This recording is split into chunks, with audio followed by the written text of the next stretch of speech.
Greetings and welcome everyone to this news video. I am the Ninjaneer, also known as the debonair flare in the chair, which, yeah, okay, that somehow sounded even worse when I said it. Editor me, go ahead and delete that, please, because, ooh, that was, whew. Anyway, the topics we are covering today are as follows. The organic sodium battery. Aptera finance announcement. Aptera needs to get their message out. Who is buying EVs? And things I liked. Let's get going.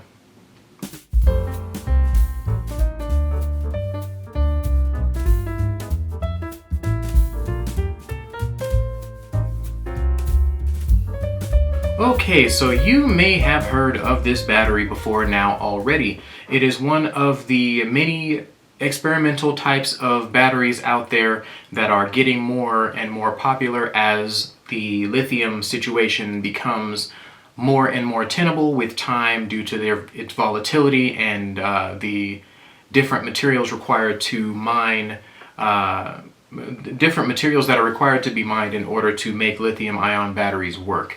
Sodium ion batteries are kind of the cheaper default option, kind of, when it comes to these types of batteries, when it comes to batteries in general, mostly because they use sodium, which is very, very readily available for pretty much anybody to pick up. If you have the ability to evaporate salt water, you can pick up sodium, although that is sodium chloride. Technically, you can split that easily into sodium and chlorine. Long story short, this battery has a lot of advantages.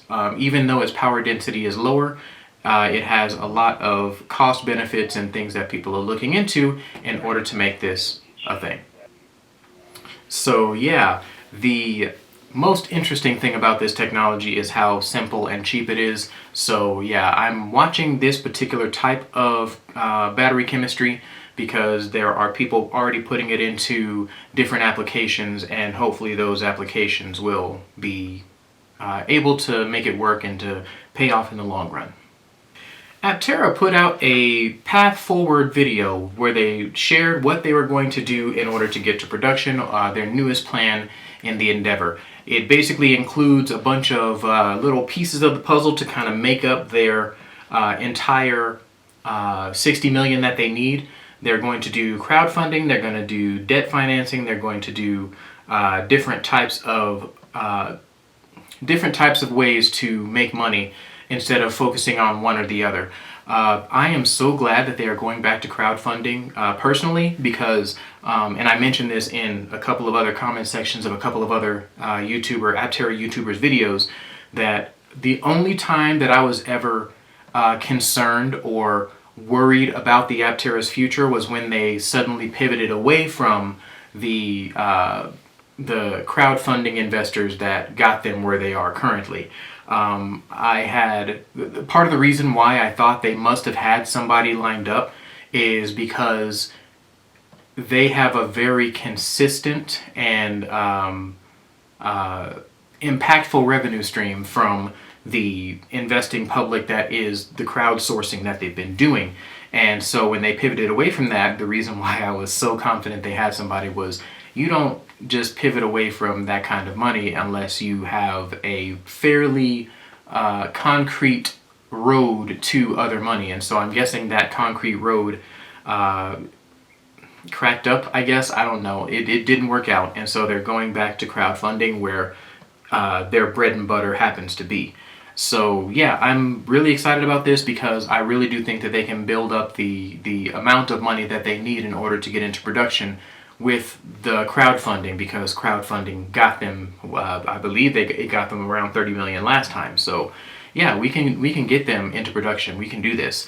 If they're issuing debt, if they are taking on debt as a vehicle to get to production, I am okay with that, because if they are as popular as I think they are going to be, it is going to be a matter of time, a matter of a year or two before they pay this back and are completely debt-free as a company. And profitability, according to their projections, is going to be, what, 6,000 units per year. So yeah, so long as they sell 6,000 units and pay off that debt, they are free and clear as a company. And I do not think that that is going to be something that is terribly out of the way or impossible for Aptera, especially if crowdfunding stays as strong as it has been. The comment section of videos that I've seen with regards to this particular announcement were very, very positive. The occasional negative comment from the usual suspects, but generally speaking, everybody is very upbeat and everybody is already putting money into this offering. As many as 12 people in the comment section of one of the videos that I was looking at actually was saying that they had invested the full $10,000 amount for getting the maximum discount for this particular situation. And I am trying my best to make a donation, if you will, myself, so that I can get that extra couple of bits of stock as well as that discount on the vehicle when it comes out. So yeah, that's where I am. That's not financial advice. I am not saying you guys should go out and do the same. Always invest responsibly. Always do your research. Always invest what you are able to lose. So just if you follow those rules, you can pretty much make any investment work. So long as you've done your research and you know that that investment works for your situation. So yeah, good stuff, man. I think I am very optimistic right now about their path forward. I am I am definitely anxious because every change, as a person who changes a lot in his life, for some reason I'm fairly averse to change. So I am still averse to this change because oh man, I talked through the whole thing. Whoops. But yeah, I am averse to change in general, even though I go through a lot of changes, and I think that is because I have like an innate fear of change. But anyway, long story short, I am anxious because of me, not because of Aptera, and I do think that they can make it, so long as the community continues to show up for them, and in that respect, I have no doubts. So, a lot of people are talking about this decision that Aptera has made to go back to crowdfunding. There was a poll that Aptera Owners Club did, and let me see if I can get to that poll, because I think he put it in this video. Oop, he did not put it in this video, so let me see if I can find it on his page. Posts. Okay, there we go. So he did a poll about the investment and what people's thoughts were. I am in the camp of I have invested and will invest more because I want to invest more. There are a larger number of people that said they have invested previously and will not invest more. That portion of this survey is what I wanted to talk about. I believe that Aptera needs to get a broader audience interested in Aptera. I do believe that they're already taking steps to this end because they are planning on traveling across the country and getting people excited and involved with the Aptera as a concept.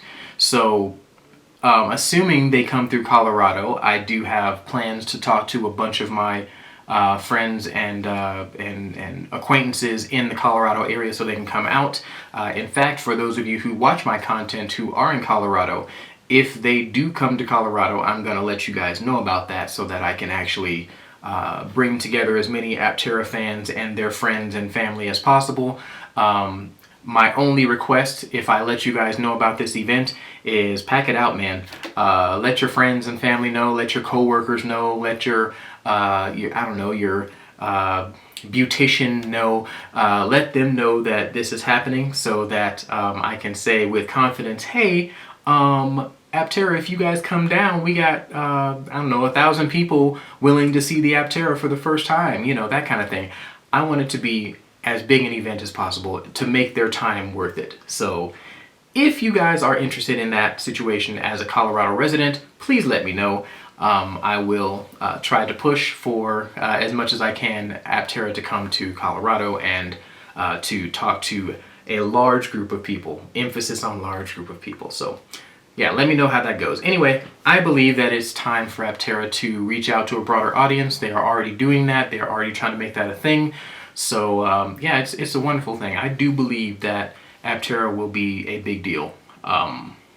It's really a no-brainer. Like, you can't talk to somebody about this thing and they're opposed to the idea of never having to go to the fuel pump again or never having to charge their vehicle again. Nobody says no to that. So yeah, even the 2-seat thing, yeah, I don't think I have been in a vehicle with more than just myself on a work commute ever.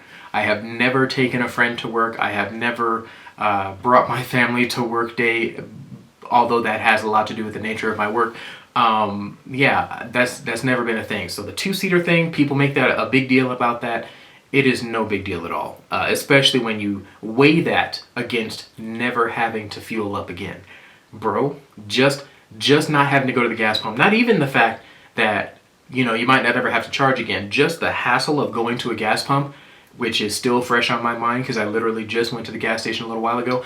Yeah, it is hectic and annoying and smelly and just, I'm ready. I'm ready to be over it. I'm ready to be done with that garbage. Anyway, nobody I've talked to said, oh, I enjoy sitting out in the middle of nowhere, making sure that my car doesn't spark and cause a fire and, you know, smelling the fumes and making it. Nobody's ever said they like that.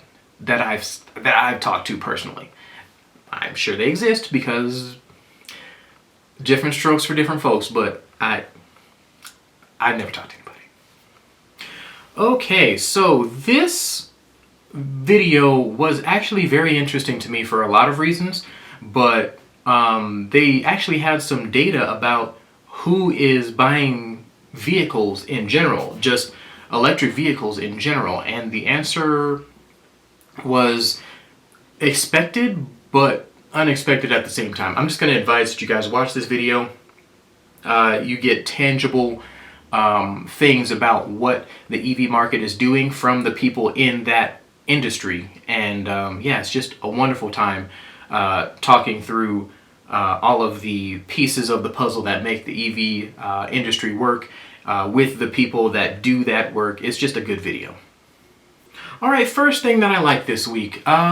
This video from Ben Sullins made me so much more comfortable with my take on this this video from 7 News. Whenever I talk about someone, whenever I am being critical of something that somebody has done, I always scrutinize it 10 or 12 or 15 different ways and try to figure out whether or not I am being fair or rational or just in my assessment. Every single time, all the time, I do that. The reason why I do that is because, first of all, I'm a big baby, and I, even though I'm okay with being wrong, I don't like it, and I try to avoid it as much as possible. So when I saw this video and he went almost point for point exactly with what I was saying in my video about this same topic, I felt vindicated, along with the comments that everybody shared with me that were so supportive and what have you. It just, bee's knees, man. I appreciated this video partially because of that, and also because he added context to this situation that I didn't even know about, and just made the story that much more solid in its unsolidness, I guess you could say. But yeah, very good video. Check it out if you haven't. He adds context that I didn't talk about, and it was good times. Alrighty, so speaking of this video, before we get into it, Transport Evolved, I did say that I disagreed with them a little while ago about their take on where the Aptera was going, but I also said that I do appreciate the fact that they backed up their thought processes with factors that were relevant to the discussion. I appreciate the ability to fully disagree with somebody, but still appreciate their take on the matter because of the information they presented. Transport Evolved is fantastic in that respect, that I can actually point to times where I'm like, you know what, I don't know if I agree with that particular point, but They gave data that makes sense. Maybe I should adjust my viewpoint. There's times when that's happened. And this video is one of those things that I thought was interesting, not necessarily because I changed my opinion, because I had the same opinion as this particular video in this case, but the context and the facts and the data and the explanation of how sodium ion batteries work, or rather how the organic sodium ion battery worked, was phenomenal. I've never heard it put together that clearly, put together that succinctly, and yeah, hats off, man. If I had a hat, I would tip it because it was that good. Yeah, check it out if you haven't already, but it is a fantastic video and I recommend it very highly. Alright, ladies and gents, that will be the end of this video. Thank you guys so much for watching. Please do all of those YouTube-y things, the liking and the subscribing and the, you know what those are, the buttons, they exist. Please use them as you have done so many times in the past, you wonderful, wonderful people. Thank you so much, and I'll catch you guys next time.